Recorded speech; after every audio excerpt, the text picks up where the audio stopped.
तन पाके कुछ सीखना चाहिए, क्योंकि फिर शायद दुनिया में आना न हो।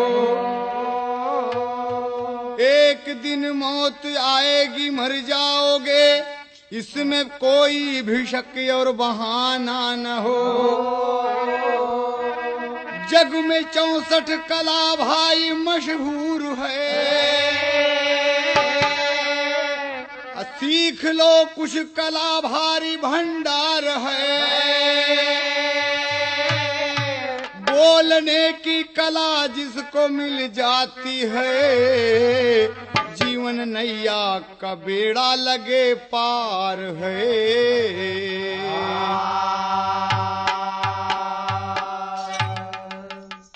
देखिए, ये कहानी हास्य रस में मिलेगी आपको।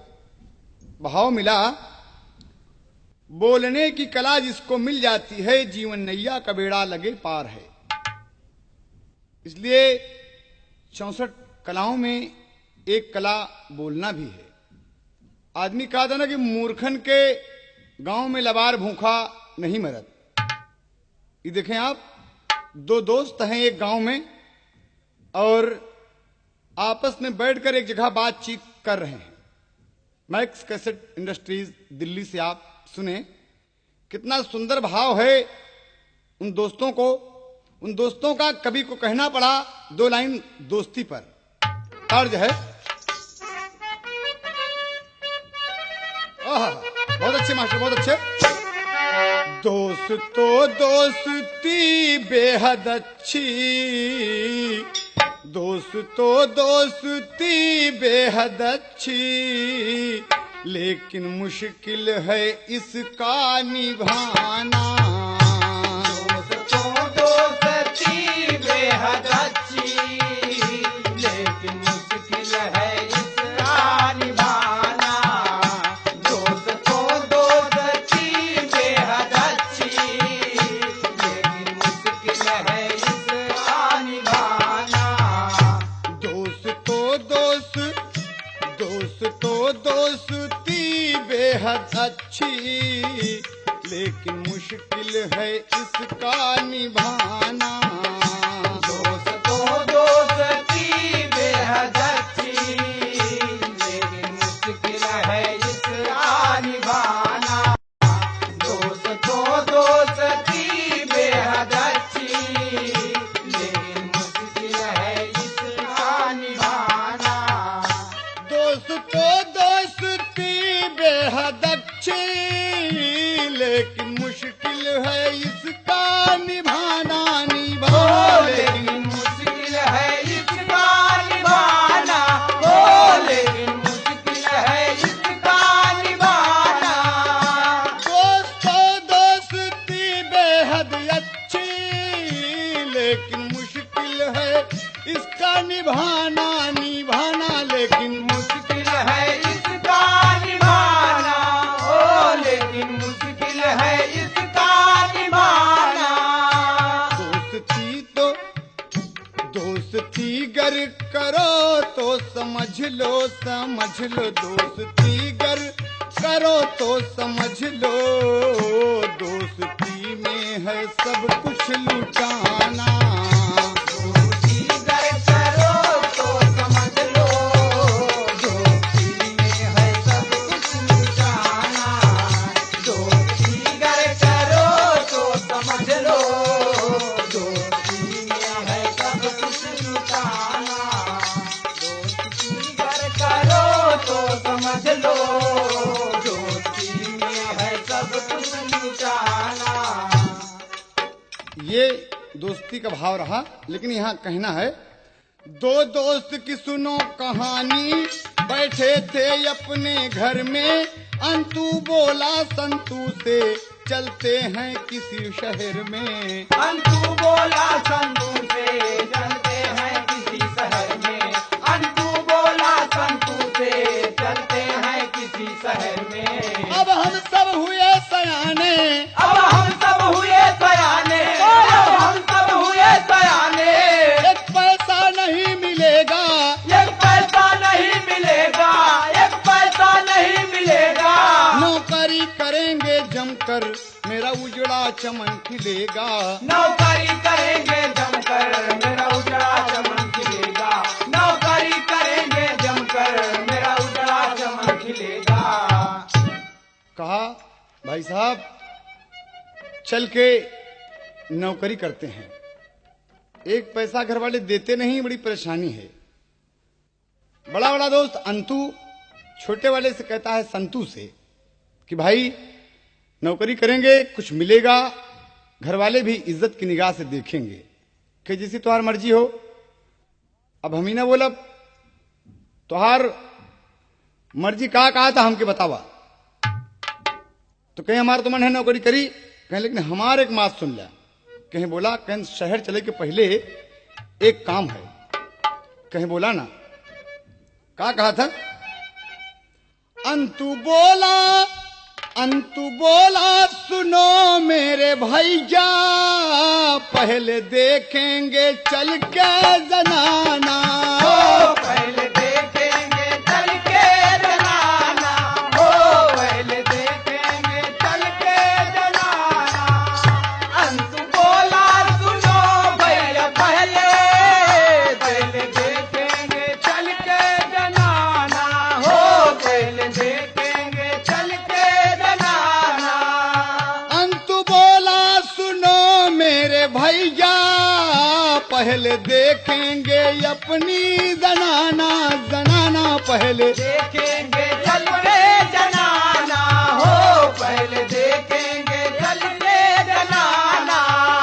अंतु बोला सुनो भैया पहले देखेंगे चल के अपनी जनाना।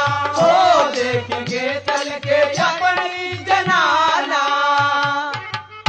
संतु बोला इसी दम चलेंगे चलेंगे। संतु बोला इसी दम चलेंगे, पास में पैसा है 4 आना। संतु बोला इसी दम चलेंगे, पास में पैसा है 4 आना। संतु बोला इसी दम चलेंगे, पास में पैसा है 4 आना। अंतु बोला सुनो भैया पहले देखेंगे चल के अपनी जनाना। हो देखेंगे पहले अपनी जनाना। अंतु बोला सुनो भैया पहले देखेंगे चल के अपनी जनाना। हो देखेंगे चल के अपनी जनाना। संतु बोला इसी दम चलेंगे, पास में पैसा है 4 आना। संतु बोला इसी दम चलेंगे, पास में पैसा है 4 आना। संतु बोला इसी दम चलेंगे, पास में पैसा है 4 आना। कहा पैसा तो सिर्फ 4 आना है और ससुराल चलने का प्लान यहीं से बना रहे हो। कहा यार 4 आना बहुत है, अरे चल तो पहले। हम कहा ना तो उससे एक बात कि मूर्खन के गांव में लबार भूखा नहीं मरते। अबे बोले ही बनी, अगर हम लोगों से बोलत बनी काम करत बनी तो और रुपया साथे आई जाई और चवन्नी बची की बची रह जाई। का बोलत है यार, बेफालतू वाली बात करते है। अरे 4 आना में कहूँ ससुराल चल बे, 2 आना तू ले ले 2 आना हम ले ले। और ससुराल में पहुंच के लड़कियां जब दौड़े की फूफा आन तो का दे बे कहनो होल। अरे पहले घर से चलो तो कि अगर आप कहते हैं तो चलो, चल दिए दोनों। कभी को टेरी का भाव देना पड़ा। अरे मेहरारू देखई 2 नौजन चले, हो मेहरारू देखई 2 नौजन चले। अरे एक दिन 2 उम्मीद घर से होई के उतारू, मेहरारू देखई 2 नौजन चले। एक दिन 2 उम्मीद घर से होई के उतारू, मेहरारू देखई 2 नौजन चले। हाँ एक दिन 2 उम्मीद घर से होई के उतारू, मेहरारू देखई 2 नौजन चले।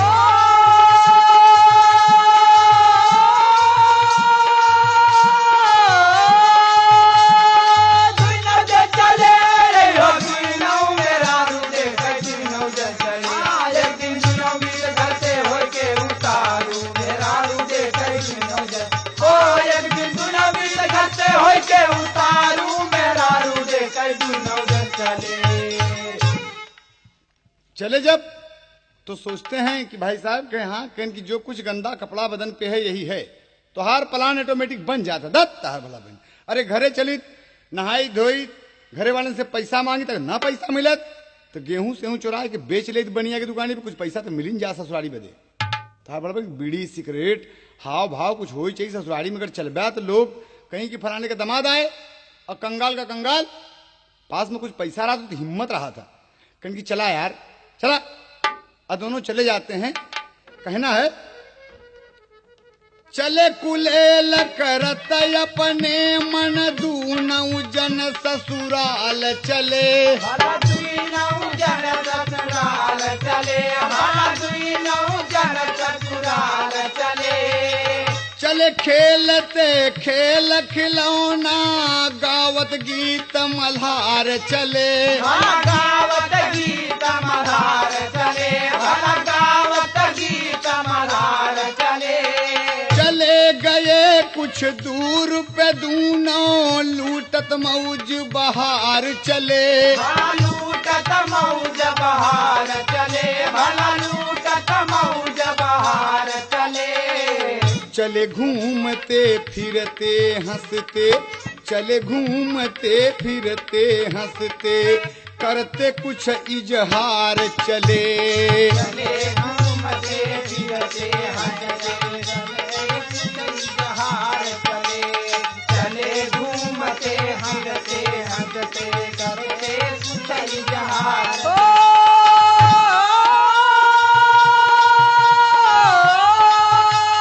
करते कुछ इजहार चले, वो करते कुछ इजहार चले। चले घूमते हंसते हंसते करते कुछ इजहार चले। चले घूमते हंसते हंसते करते कुछ इजहार चले। आपस में बात करत थी। औरत दिखाई हुई ये बोला कि पहले तू हमारे ससुरारी चल बा कि हम तोहरे ससुरारी चली। कहीं चला यार पहले कम से कम कुछ इंतजाम करा भाई साहब। कहूँ अगल बगल अगर रिश्तेदारी हो तो चलता उधार ले ली 10-20-50 रुपया काम चल जाते। कहे यार का बता कहीं देखा ना टेरी में उड़ान पाँव न जूता कुर्ता धोती, पाँव न जूता कुर्ता धोती बोलत चले लबारी। अरे जाके एक देवी के मठ में कहने लगे पुकारी हो मेहरारू देखई दुई नौ जन चले। कि हे संसारी भाई इज्जत मोर संहारू मेहरारू देखई दुई नौ जन चले। हे संसारी माई इज्जत मोर संभालू मेहरारू देखई दुई नौ जन चले। हे संसारी माई इज्जत मोर संभालू मेहरारू देखई दुई नौ जन चले।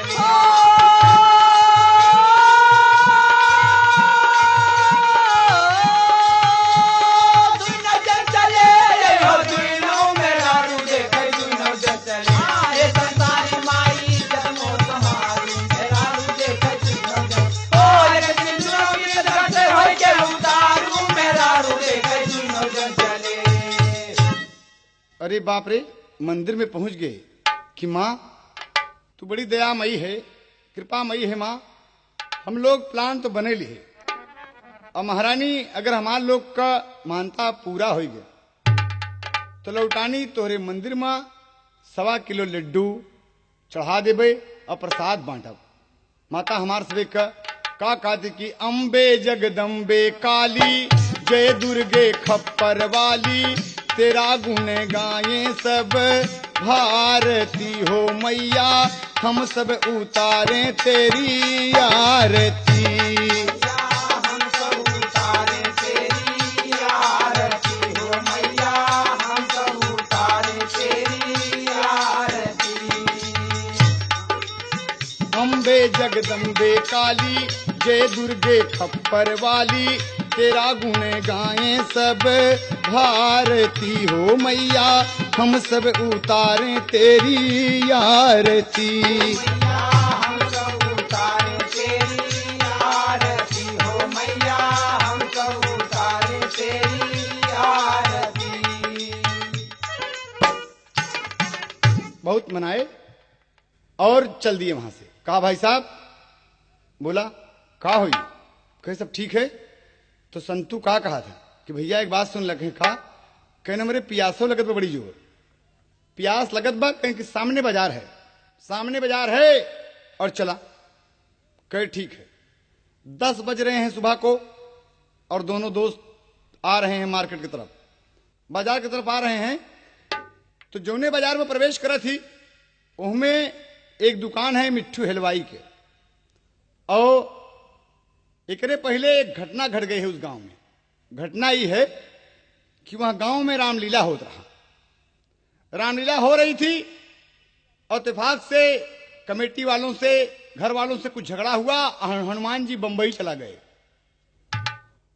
और हनुमान जी जब बंबई चला गए तो रामलीला कमेटी वाले परेशान हो गए कि भाई ये बताओ रामलीला हुई कैसे। और आज का काम जो है अशोक वाटिका में अक्षय कुमार का वध, अशोक वाटिका का उजाड़, और हनुमान जी बंबई चला गए। रावण के दरबार में हनुमान की पेशी इंद्रजीत के द्वारा।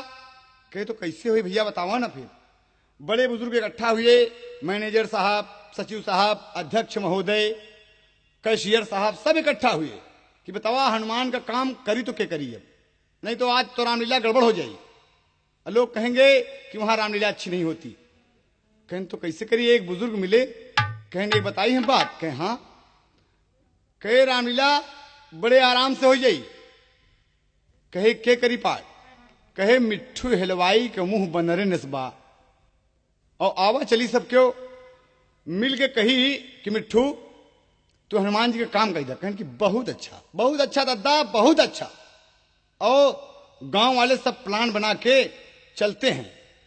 आए जब दरवाजे पर तब मिट्ठू भैया बैठा रहले, मिट्ठू भैया बैठा रहले, अरे अपने दुकान लोगमन से बोलई लागे, लोगमन से बोलई लागे, काहे अइला हमारे मकान, लोगमन से बोलई लागे, काहे अइला हमारे मकान, लोगवा से बोलई लागे, काहे अइला हमारे मकान, लोगवा से बोलई लागे, काहे अइला हमारे मकान, लोगवा से बोलई लागे, काहे अइला हमारे मकान, लोगवा से बोलई लागे।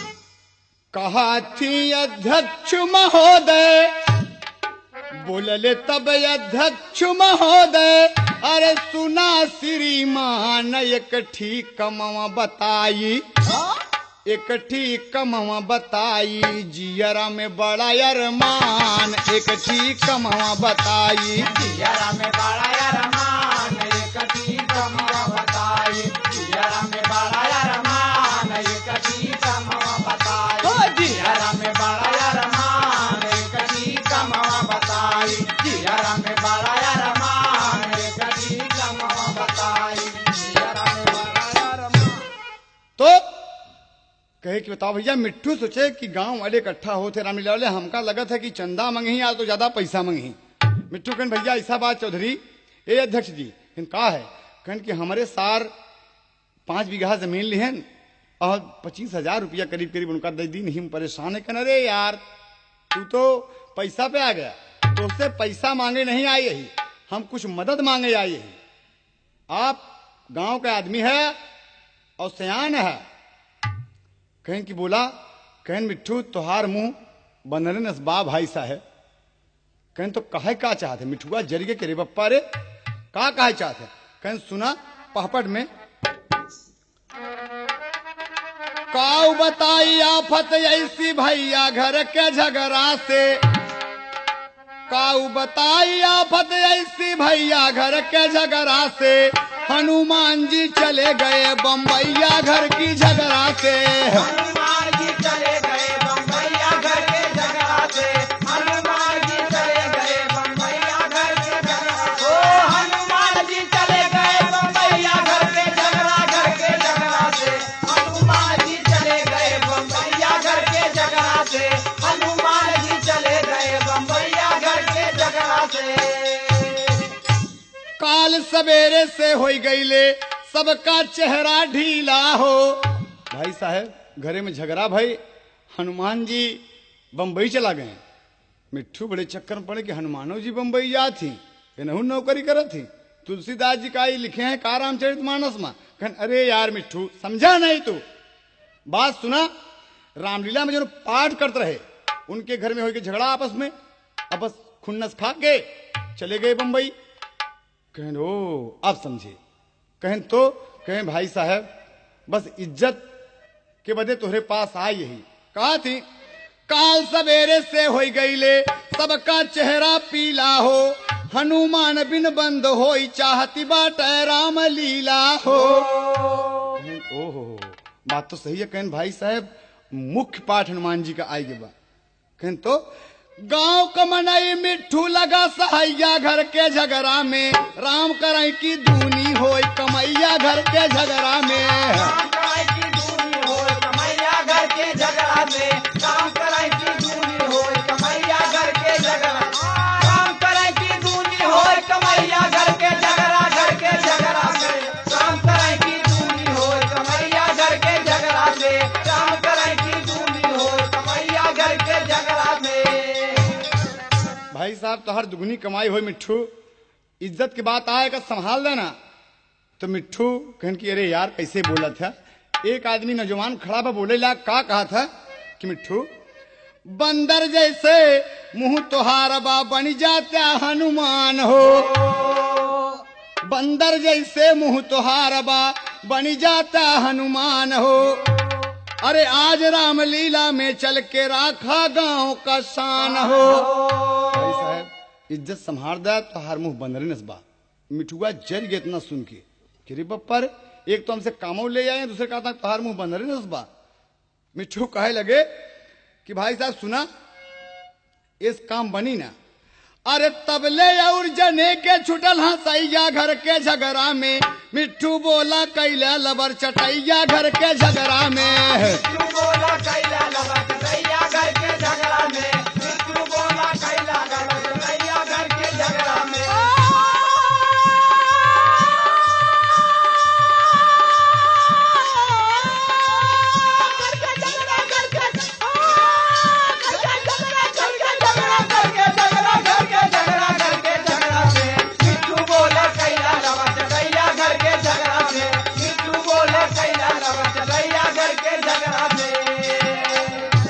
अच्छी बात है लबर चटाई की है ना। कहीं भाई साहब हाथ जोड़ते तमाम कमेटी वाले हाथ जोड़ जो खड़ा हुए तो मिट्ठू कहने अच्छा चला ये बताओ कि रामलीला में पाठ हमका का कहे पड़ी। कहीं कुछ नहीं, अशोक वाटिका सजी रही ओके उखाड़ दिया उजाड़ दिया, फल फूल खूब खाया और अक्षय कुमार आई ओके एक गदा मारा वो मर जाई। कहीं तब कहीं इंद्रजीत के द्वारा ब्रह्मपाश में बांध के तू रावण के दरबार में जाबा।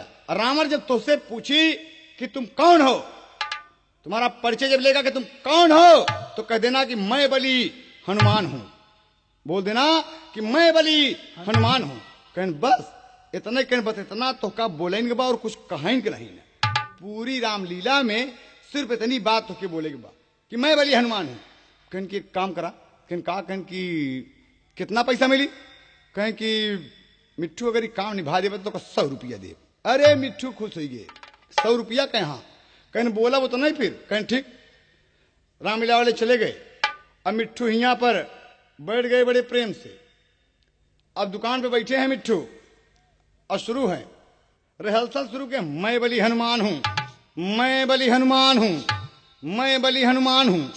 कुकुर सारा जलेबी खाएंगे। मेहरारू कहा था कि रे बर्फी और जलेबी कुकुर खाते हैं। कह दिया हूं मैं बली हनुमान हूं। मिट्ठू को बेटवा दौड़ के आए, वो कहते दादा अरे यहीं बैठा है बछुआ तुराई के गैया पियावत है। कहन मैं बली हनुमान हूं। गांकी आए महाजन आधा किलो बर्फी दे दिया। मैं बली हनुमान हूं, मैं बली हनुमान हूं। मिट्ठू के उतरते ही नहीं कि कहूं भूल न जाइए तो नहीं बोले के बा। सारा पाठ मिट्ठू सारी जलेबी कुकुर खाएंगे। अरे बप्पा रे मेहरारू समझ लिए कि पिपरे पे रोज जल चढ़ावत ही हमका समझ हमारे समझ में ही पहलवान थाम लिए सन के। और रामलाल ओझा के लगे पहुंच गई।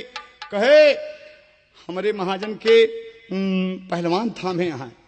कहीं तनी कपूर ले ले, लवांग ले ले, हार फूल ले ले, आज हम ठीक कह दे। आए गए रामलाल ओझा बैठ गए। अब मिट्ठू बैठावा गए। कहें तुम कौन हो। कहन मैं बली हनुमान हूं। बोल तुम कौन हो? कहन मैं बली हनुमान हूं। अब ओझा जी शुरू कर दिया अपन करामात। कहे कि जरा बाजे झांझर बाजे और बजे करताल है। अरे जल्दी जल्दी खेल बुतहवा भागे भूत बैताल है। झांझर बाजे झांझर बाजे और बजे करताल है। जल्दी जय हो जय हो। भागे भूत बैताल है। झांझर बाजे झांझर बाजे और बजे करताल है। जल्दी जल्दी खेल भागे भूत बैताल है। झांझर बाजे झांझर बाजे और बजे करताल है। जल्दी जल्दी खेल भागे भूत बैताल है। अरे बप्पा रे, ओझा जी बकरा रहे हैं। बोल बोल तुम कौन हो? रह रहे मिट्टू का मैं बली हनुमान हूं, मैं बली हनुमान हूं। कहे रे हाँ एकरे पहलवान थामे बा। ओझा लवांग पलवांग कपूर पर कपूर हार पहाड़ बिल्कुल किलकिलाते हैं बड़े जोर से। इतने में सोचे कि नहीं खेलेगा, बाल पकड़ के मिट्टू को जैसे ओझा चाहे कि खूब एक झकझोरी। मिट्टू तब ले कचकचाए कि एक रहा ओझा के गाल पर चभक दिए। कहे ससुर नहीं तब हम कहा था कि मैं बड़ी हनुमान हूं। ओझा जी के बत्तीसी उतरिए। अरे बप्पा रे चौभर बाहर निकल खून लाग बहा कहन के सुझाई ऊपर पड़े जाए ससुर। अरे मोर बप्पा रे मारे ससुर मुंह थूथुन टूट गए। अरे बप्पा रे कैसा भूत करे ऊपर सवार हो भैया। ओझा कहन के भैया ये हमसे न उतरे कौन दूसरे के बुलाएला। चला गए। मिट्टू का कह दिया कि मैं बली हनुमान हूं। मेहरुआ कहे तो का हो गया है आखिर का भा है तो का आखिर मैं बली हनुमान हूं। कहन के चुप मैं बली हनुमान हूं। अरे बप्पा रे इतने में शाम हुई। शाम हुई रामलीला वाले सब देखत हैं कि मिट्टू आवत हुई। और देखा मिट्टू भैया पहुंच गए रामलीला के दरमियान हो। अरे सब देखा हंसी बोले लागे आवा आवा श्रीमान हो। मिट्टू भैया पहुंची गए रामलीला मैदान हो। सब क्यों देखे भैया श्रीमान हो। मिट्टू भैया पहुंची गए रामलीला मैदान हो।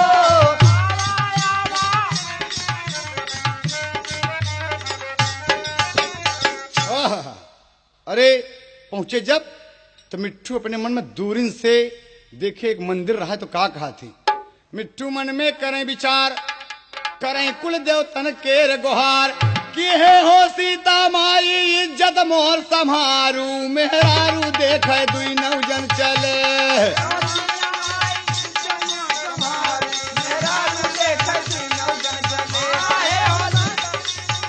ए हो सीता माई इज्जत मोर संहारू। मेहरारू देखे दुई नौजन चले।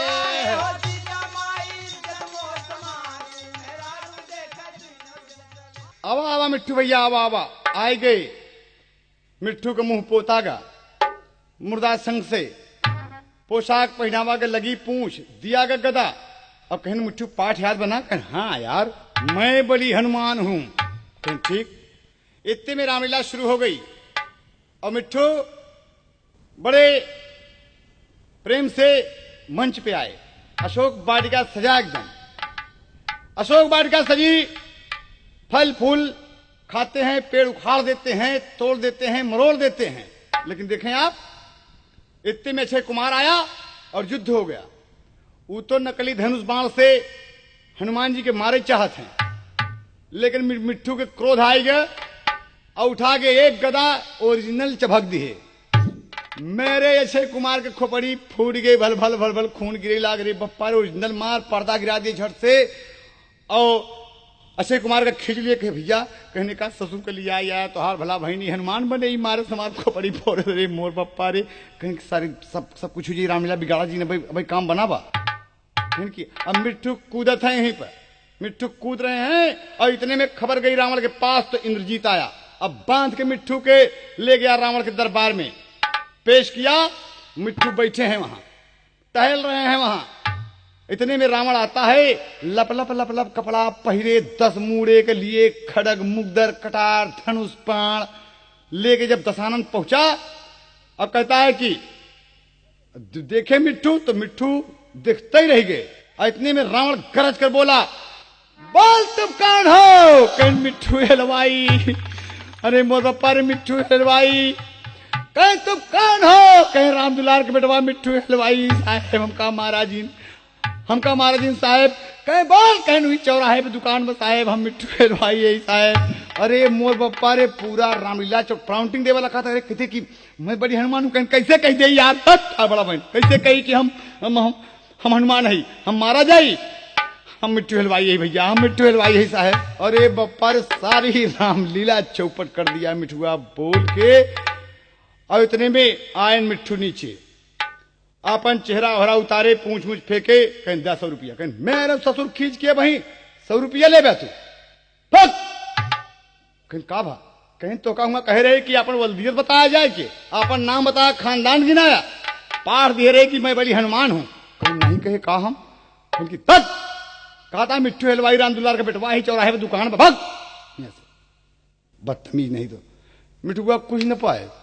कहन भाई साहब कुछ तो काम कहे नहीं, 50 रुपया दे। कहन की हर यहाँ से कहन के अरे कम से कम कोई नहीं ला 25 दे दे।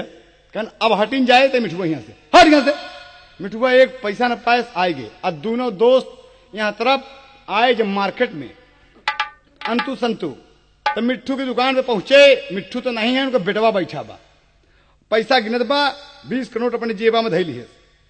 और तब ले दोनों दोस्त आ गए। कहन भैया एक काम करा, कहन का कहे ताज लगा था।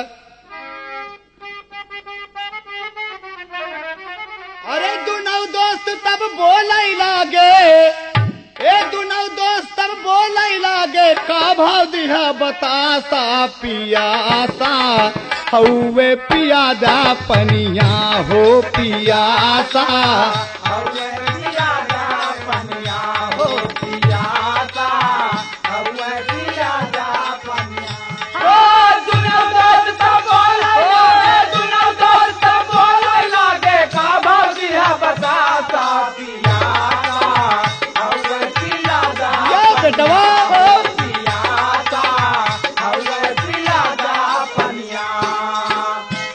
थे 12 रुपया किलो बतासा लैला मोरे भाई, 12 रुपया किलो बतासा लैला मोरे भाई, 12 रुपया किलो बतासा लैला मोरे भाई। आधा किलो बतासा दे दे, आधा किलो बतासा दे दे, देखा तनी तमाशा पियासा हौवे पियादा पनिया हो पियासा, हौवे पियादा पनिया हो पियासा, हौवे पियादा पनिया। आधा किलो बतासा, आधा किलो बतासा दे दे, देखा तनी तमाशा पियासा हौवे पियादा पनिया हो पियासा, हौवे पियादा पनिया। अरे बाप रे, आधा किलो बतासा तौल दिए। कहीं भाई साहब पानी, तो लड़का बोला कि लोटा डोरी ले ले, कुएं पानी पी ले। दोनों पहुंच गए तो संतू कहा था का भैया पैसा 4 आना बतासा आधा किलो तौला लिया तू, चुप पहले पानी पियो। पानी पिए, आराम से बैठा है, और एक बाद बड़े प्रेम से बीड़ी पियत हैं। तब ले मिट्ठू आए गे, आवा दादा आवा आवा आवा आवा। मिठवा कहे रामलीला कैसे भकंत तेरी की, अबे रामलीला में तो जो हमसे कह रहे बनबे न भवा, हमसे कह रहे मैं बली हनुमान हूं, कहा मिट्ठू हलवाई है। तार भला बहन सारा दिन ही रिहर्सल मारा है तू, कुकुर जलेबी खाई गए, गहकी लौट गए, मैं बली हनुमान हूं, मैं बली हनुमान में, और नील रह गया। कहन की का बताई, तनी के लोटा डोरी दे तो फिर बताई, मुंह हाथ धोई। कहन लोटा डोरी गहकी ले गया है। कहने भाई साहब तई लोटा डोरी, कहन आवत ही। कुछ देर बैठे हैं, फिर बोला यहाँ आए दोनों जन चले आए। कहें भैया क्या बात है।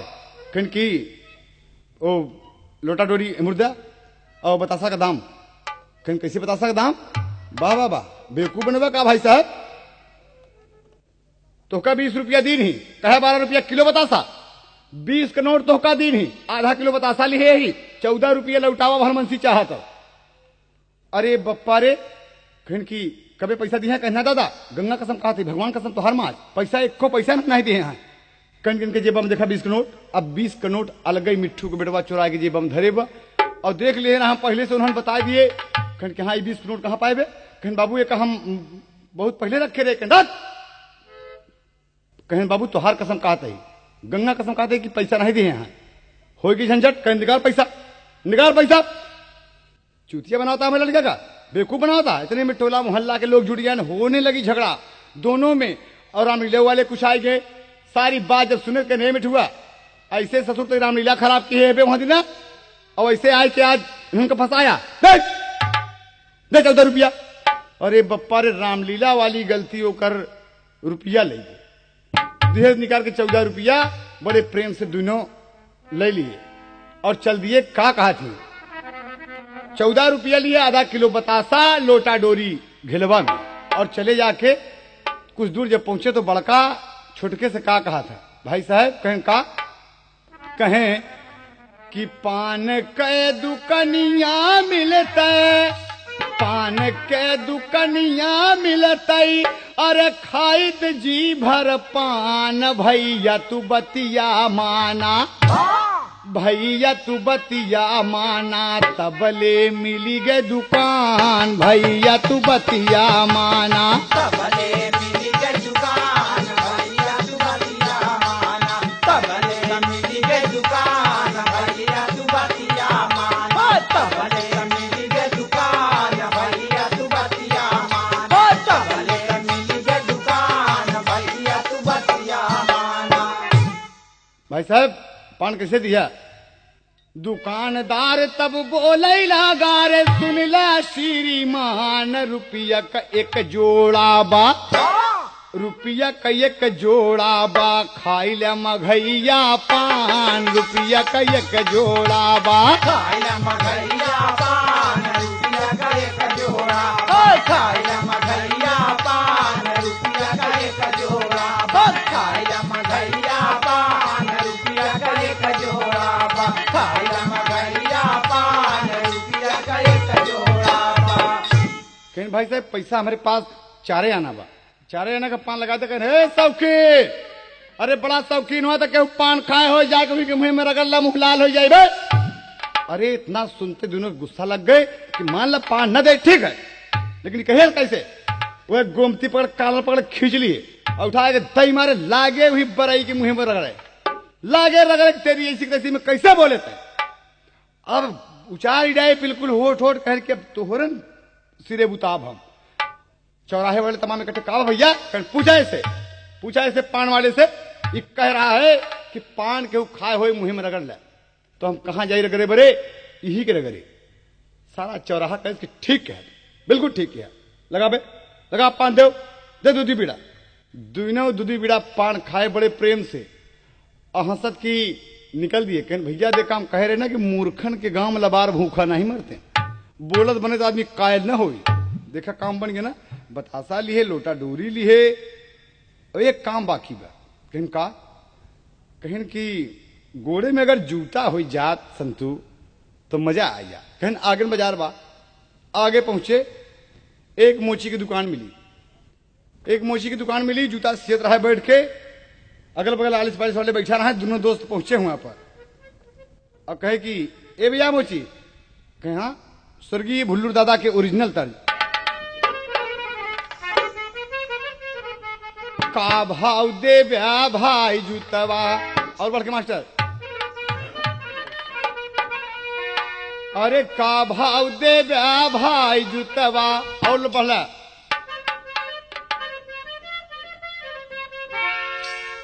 कहे जना गुड़ खरीदेगा है, कहे कि का भाव दे ब्या भाई जूतवा, अरे खड़ा होई के बोलाई दुई नौ पुतवा, का भाव दे ब्या भाई जूतवा,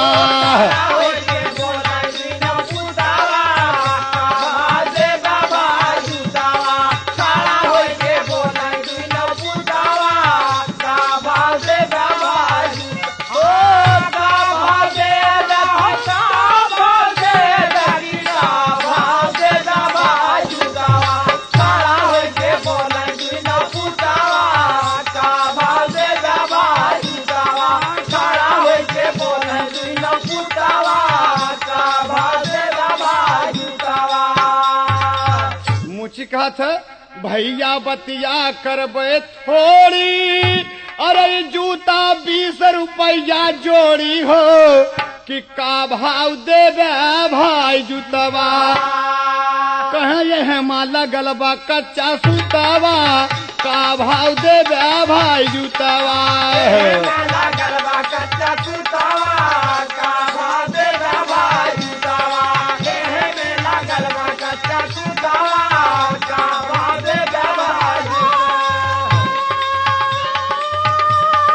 बहुत अच्छे प्रदीप।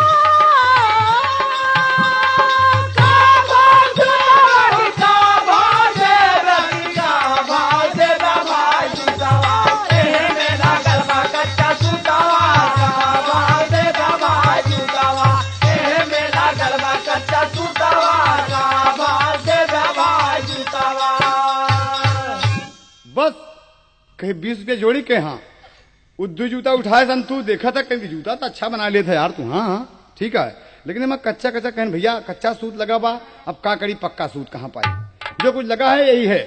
कहें कि ठीक है, हमका लगा था हमारे सकेत पड़ी का, कहें पहर के देख ला, पहिरा जूता गोड़े में अंतु पहर ली, पहर के देखे कहें कि काटे भाई साहेब लगत बा, ये हमका लगत बा काटे ही। कहें कि अगर काटे तो जरा चल के देख ला, अगर ज्यादा सकेत पड़त हो चल के देखा, लगे चल के देखे। इतने में सब्जी वाले के कहती पहुंचे बजजा ही कहती बरदवाही कहती पार हो गए अंतु ले के दू जूता के ससुर पैसा देता अंतु चल गा। अरे बप्पा रे मोची जब पालिश के फुर्सत पाल के भैया दू जूता पहन के देखे, लेकिन तोरे साथे जौन आयन कहें कि दत हमें साथे क्या आए, हम तो अकेले ही। संतु खड़ा बा कहें हम तो अकेले आए हैं, कहें तो जौन पहन के कहें हम नहीं जाए उनका, तू तो कह के पहन के देख ले अंदाज ले। अरे एक काम करा जाए देखा उनका, नहीं तो पता लाग कि बाजार बाहर हो जाए हैं। मोची दौड़ा बेचारा, मोची दौड़ा जब हर दू जूता लेके एहर फरार हो गया, उगा उत्तर मुती के दक्षिण मुंह। अरे बप्पा रे मोची ने वही जूता पाए न वही जूता 20-20 रुपया के जूता सेंत मां। और देखें आप दुई नौ करई वाह रे वाह, अरे मिल गया जब देखा चौराहा हो कि का भाव देवे भाई जूतवा, अरे का भाव देवे भाई जूतवा, अरे जूता लिहले अपने बाला बूतावा, का भाव देवे भाई जूतवा। अपने बाला बूतावा का भाव देवे भाई जूतवा, जूता लिहले अपने बाला बूतावा का भाव देवे भाई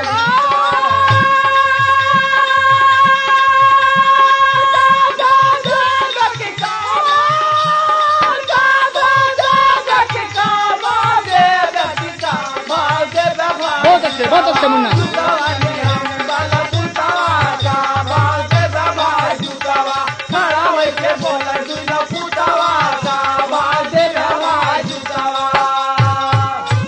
अरे बप्पा रे दोनों मिल गए कहे भैया, कहें हाँ, कहीं जूता सेत में मिल गया ना, कहें रे मोर बप्पा रे बोला जिन भाई साहब, बोला जिन भाई साहब का बताई हम, कहे जूता मिल गया ना, कहें हाँ, कहें भैया, कहें हाँ, कहन की एक बात बताई, दुनौ जन चला यही ससुरार, दुनौ जन चला यही ससुरार, अब बतिया माना तनी हमार, अरे जना हम दुई नौ जनवा घर से रहे उबारू, मेहरारू देखे दुई नौ जन चले,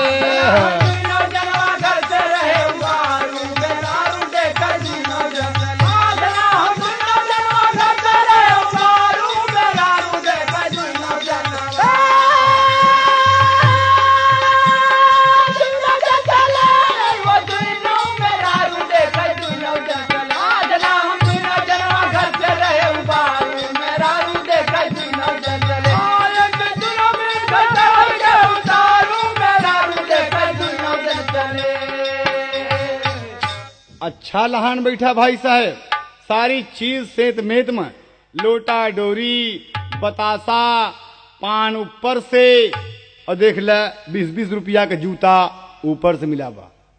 कहीं तब कहे कि आओ चली जूता पहरे, बड़े आराम से बड़ी गुंडई के साथ चला जाते हैं कि ससुराल जाते ही कौनो कहे यार सुन कहीं कहा कहीं कुछ गाओ, कहीं कि हम गाना नहीं जानी यार, देखें पहले कहे भैया कहीं हाँ कहीं कि एक बात सूझे था मेरे, गाय क्या कहना, कहन कहता तो गाय, अरे कहन गाओ जल्दी से।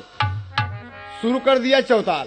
का कहा था, खायो बैठे बैठे माल, अझारियो कन्हई से बाल, गाल तेलावा से खूब चिकनायु, बिसरायु जिनी सूधिया हमारा फागुनवा में प्यार।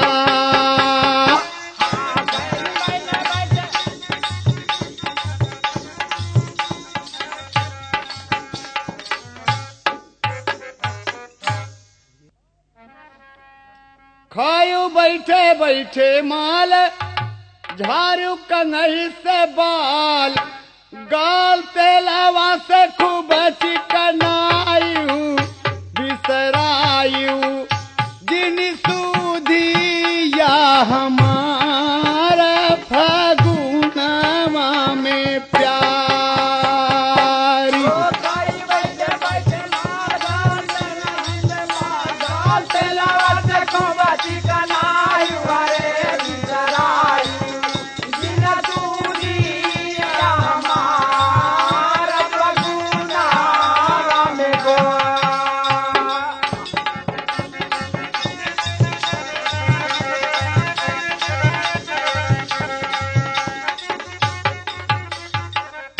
बस ये गावत चला जात है। और का कहा था कि भैया सुनी तो चौताल रहा, लेकिन एक 1.5 ताल दे। एक पतो होली के दिन भांग पीली है, भांग पीली है, अब पहुंची अपने बाबा के ऊपर पिचकारी मार कचकचाई के बाबा कहना तेरी के हमरे ऊपर, कहन कि ए बाबा फागुन में बाबा देवर लागई, फागुन में बाबा देवर लागा,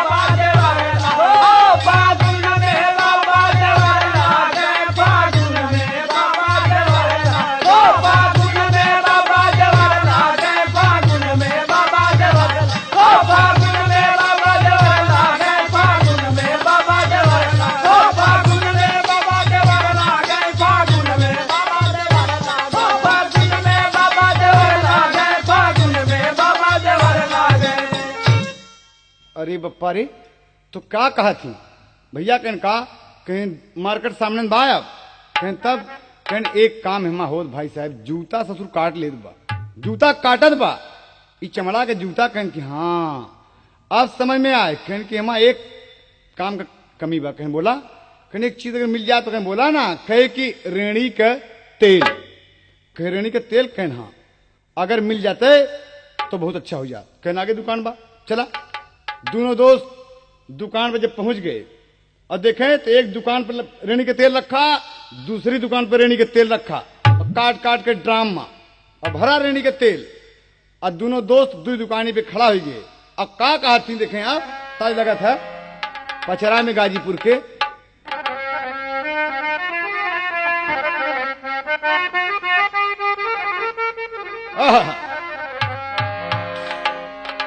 देखें आप अक्सर ये पचरा का रूप है। दुल्हनिया का कहा था,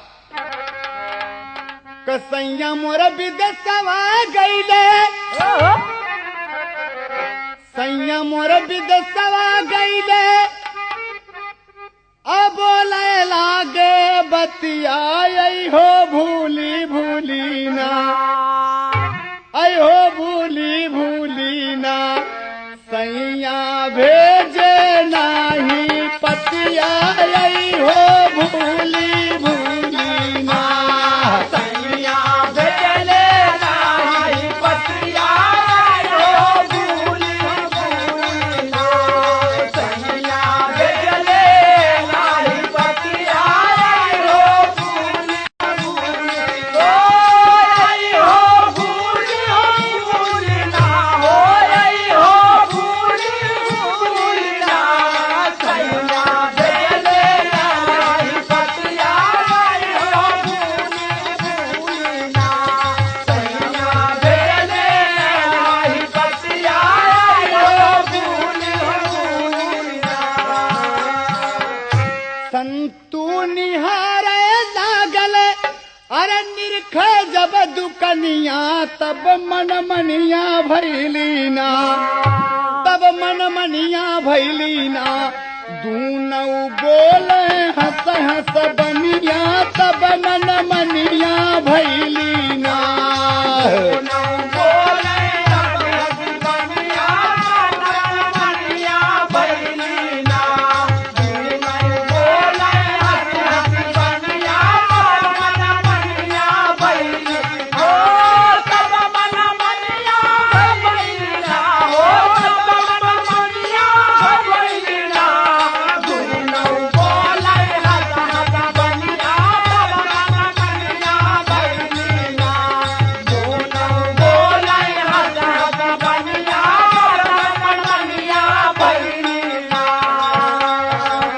महाजन अरे बतावा भाई कैसे दिया, अरे बतावा भाई कैसे दिया रेड़ी वाला तेल, बतावा भाई कैसे दिया रेड़ी वाला तेल, बतावा भाई कैसे दिया रेड़ी वाला तेल, बतावा भाई कैसे दिया रेड़ी वाला तेल, वो रेड़ी वाला तेल, बतावा भाई कैसे दिया रेड़ी वाला तेल, बतावा भाई कैसे दिया रेड़ी वाला तेल, बतावा भाई कैसे दिया।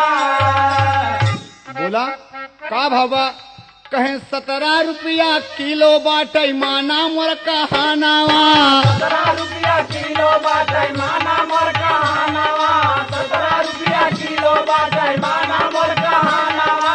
तब तयन तू खड़ा होई के सोचे अपने मानावा, तब तयन तू खड़ा होई के सोचे अपने मानावा, तब तयन तू खड़ा होई के सोचे अपने मानावा। अरे जे बाबा में नाही बाटे ये कहू अधेल, बतावा भाई कैसे देवा रेड़ी वाला तेल, बतावा भाई कैसे दिया रेड़ी वाला तेल, बतावा भाई कैसे दिया रेड़ी वाला तेल, वो रेड़ी वाला तेल, बतावा भाई कैसे दिया रेड़ी वाला तेल, बतावा भाई कैसे दिया रेड़ी वाला तेल, बतावा भाई कैसे दिया।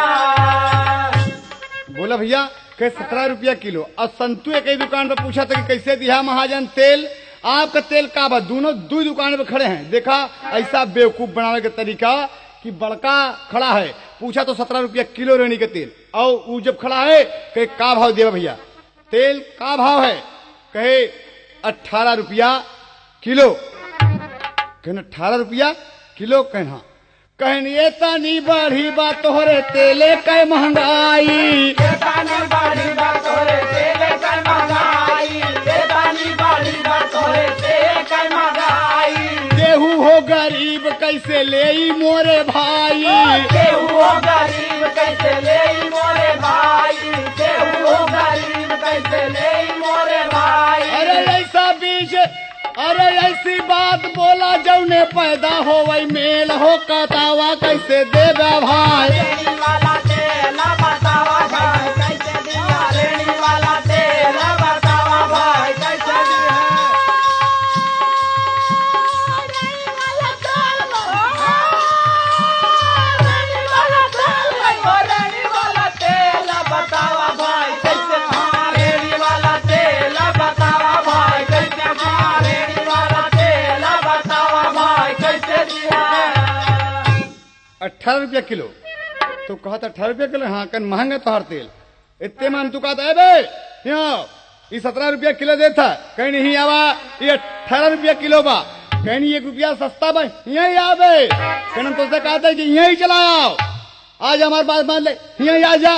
अरे बप्पा रे, न वो हमूरा था न हमूरा था, और संतू जब अंतु को बाट काट दिया तो संतू का काम की है, ससुर नहीं तो कबे तो हमारे दोस्त आए बे, उतार के जूता साले मेरे एक जूता खींच के मेरे जूता ड्राम गड़प से बूढ़ गया। अब पैसा देना नहीं है, बेवकूफ बनाना है, वही ऐसा निशाना लहा कि मेरे के ड्राम में बूढ़ गया। अरे तने में एक खींच के मार के तू हमका मारा, वह खींच के मार वह जूता ड्राम में, चारों जूता गपा गप ड्राम में, और उठा के पटकी पटका करिए करके हमार बात नंबर पे बोल न मन बेटा, अब पटके करके नीचे रहे नीचे रहो, पिए दे खूब सोखा के तेल, खूब सोखा दे पनाही के तेल, पियत बा और दे पटकी के पटका इतने में गांव के लोग जुट गए चौराहे वाले कि नीचे रहो पिए दे सुख ले दे और उठा कहीं कि काहे मार पीट गया। फिर भाई साहब हमारा दोस्त था, ये कहा था कि जहाँ तो और पसीना गिरे हम गर्दन कटा देवे। ऐसे कहा था कि 17 रुपया किलो तेल बा, 1 रुपया सस्ता बा उसे आ ही ले, लेकिन माना नहीं। देखा साल के मारो ना तेरी ऐसी कहते उतारो जूता। अरे अरे अरे अरे अरे हमारा जूता, अरे बप्पा रे जूता तो महाजाइन कह के भैया तोहार सब के जूता है ड्राम में बा। अरे पखुरा बोर हाथ बोर निकाले बेचारी चार जूता लिए लुच करत ऐसे उल्टे थामन कह के भैया ऐसे लिए रहो जोने लहान तहान बैठ गया और सोखा दे पिए देते हैं कहीं जूता न ले। ये जूता लुच कर ला बेकार हो जा, 40 रुपया हमारा पैसा दे दे। कहीं के रे ये कौन उल्टा गांव वाले जुटे कहीं कैसे भैया, कहीं जब जूता ड्राम में चला गवा तो इनका निकाल के बाहर देख रहा। 15 मिनट से लड़ाई हमसे ऐसे हो तब भरे तो जूता सब नरमाए गई लुच करे, अब गोड़े में पहिरा फचर करे हम न ले। दूना उतार हो गए झगड़ा के ऊपर, गांव वाले मोहल्ला वाले सब कह लगे भैया दे महाजन 40 रुपया का भले दे। 40 रुपया ऊपर से ले ली है, जूता ऊपर से ले ली है बड़े प्रेम से। अब कहें कि भैया गांव वाले तोहार लोग का धन्यवाद आ, कितना सही न्याय यहाँ गांव में बा भैया। हमन लोग के जूता मिल गया, पैसा का पैसा मिल गया, 40 रुपया ऊपर से और जूता एक जोड़ी ऊपर से, दोनों लेके चल दिए। और का कहा थी भैया, कहे हाँ कहे संतु सुना अब ससुरारी की मजा आएगी, सब कुछ लहान खाएंगे, लोटा डोरी साथ में, हाथे में बतासा और रुपया पैसा जम के 4 आना अपन मूलधन बचैबा और देखा पनही ऊपर से। कहे हाँ भैया, तो कभी को अंतिम तर्ज देना पड़ा। जूता यू बतासा कांधे गमछा झुलाई के, दुइनौ ससुरारी चली भय मन में हार साई के, दुइनौ ससुरारी चली भय हार साई के, दुइनौ ससुरारी चली मन में हार साई के, दुइनौ ससुरारी चली भय। मूर्ख के घर ना भूखा मरी है कभौ लबार हो, ऐसे लोगवन से सदा रहना होशियार हो। मैक्स कैसेट में सुना घर गीतिया बजाय के, दुइनौ ससुरारी चली भय के, दुइनौ ससुरारी चली मन में हार साई के, दुइनौ ससुरारी चली मन में हार साई के, दुइनौ ससुरारी चली। मैक्स कैसेट में सुनाई गीतिया बजाय के, दुइनौ ससुरारी चली भय हार साई के, दुइनौ ससुरारी चली मन में हार साई के, दुइनौ